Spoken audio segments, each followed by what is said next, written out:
A long time ago, in a galaxy far, far away. Oh wait, we won't talk about a single galaxy, but for the universe as a whole.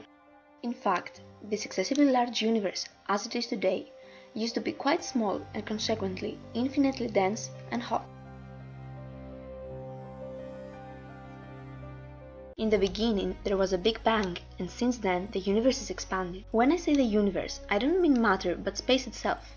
So, as space itself expands, everything seems to be moving away from everything. Let's assume that the surface of this balloon is our universe, and we take some random stars on it. As space expands, the stars are moving away from each other.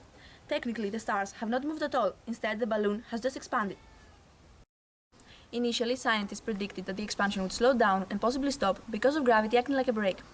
They even proposed a scenario where the universe would shrink back to a single point. Think of the universe like throwing a ball in the air. After it reaches a certain point, it should fall back down due to gravity.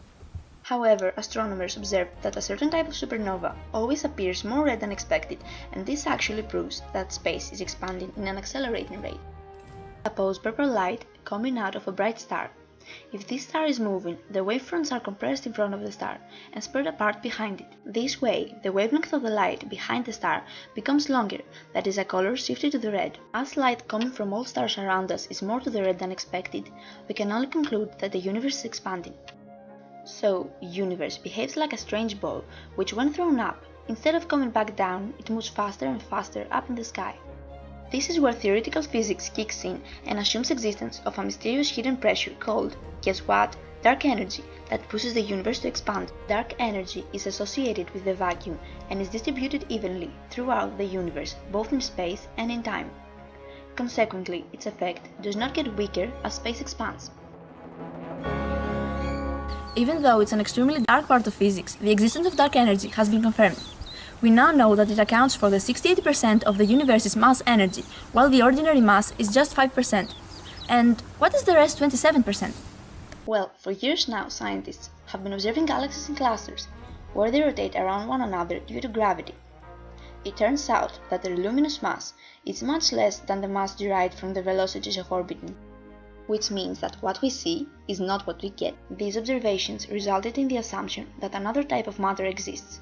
Dark matter. Dark matter is nothing like the ordinary matter we know and experience every day. It does not interact with the electromagnetic force, therefore it is not visible. Except for places with high concentration of dark matter, where light is bended, resulting in a different image of reality. We can verify though its existence and calculate it through its gravitational effects, since it controls where ordinary matter piles up.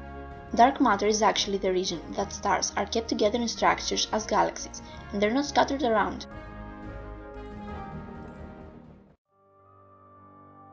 Dark matter is made of the dark matter particle, which is the first representative of a new class of particles called supersymmetric. We still don't know how to straightly detect and observe them.